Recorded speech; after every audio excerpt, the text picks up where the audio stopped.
مع دقيقة المثمر كل يوم نصائح زراعية من أجل فلاحة عصرية مربحة وأكثر مردودية.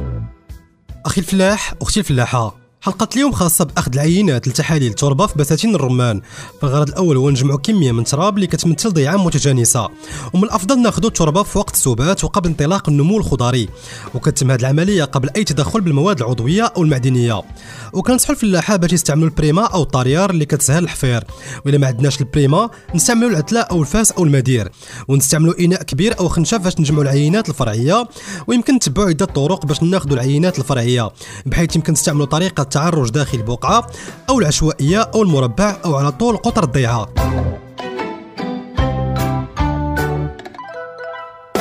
أخي الفلاح، أختي الفلاحة، خاصنا نجمعوا عدد من العينات الفرعيه باش نكونوا العينه النهائيه اللي كتمثل الضيعه ديالنا.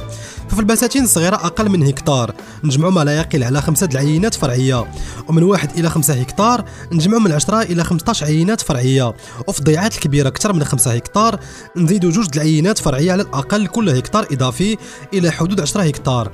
فالعمق ديال اخذ العينات لازم يكون على حسب عمر الاشجار والعمق والمساحه اللي كيتربوا فيها اكثريه الجذور. فبالنسبه للاشجار الصغيره الى حدود 3 سنوات يمكن ناخذوا 2 عينات فرعيه، الاولى بين سطح التربه و15 سنتيمتر، والثانيه بين 15 و30 سنتيمتر. وبالنسبه للاشجار ال4 سنوات فاكثر يمكن ناخذوا 2 عينات فرعيه، الاولى بين سطح التربه و30 سنتيمتر، والثانيه بين 30 و60 سنتيمتر.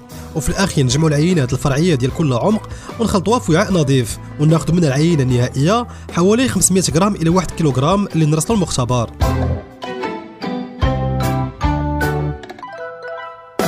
أخي الفلاح، أختي الفلاحة، فمن الضروري نحتفظوا بالعينات النهائية كل وحدة في علبة أو كيس من ورق مشمع ونظيف، وقبل ما نرسلوها لازم نحدوا المعلومات ديال كل عينة نهائية، وفيها كنعرفوا بالمصدر ديالها بشكل صحيح، الاسم الكامل ديال الفلاح، رقم البطاقة الوطنية ورقم الهاتف واسم الضيعة وتاريخ أخذ العينات وشكون خداها، زيادة على المردودية المستهدفة ونظام السقي والكثافة وعمر الأشجار والزراعة البينية ومعلومات أخرى ضرورية. وفي الاخير اخي الفلاح، اختي الفلاحه، فمن الاحسن نتبعوا النموذج ديال مختبر التحليلات وتواصلوا مع المختبر باش تفهموا التوصيات وتطبقوها وفق الاحتياجات الخاصه باشجار الرمان. وما فيها باس تواصلوا وتستشيروا مع اختصاصيين ومبادره المثمر بالمهندسات والمهندسين ديالها كيتابعوا الشاده والفاده في هذا الميدان بقربكم وبرهن الاشاره ديالكم.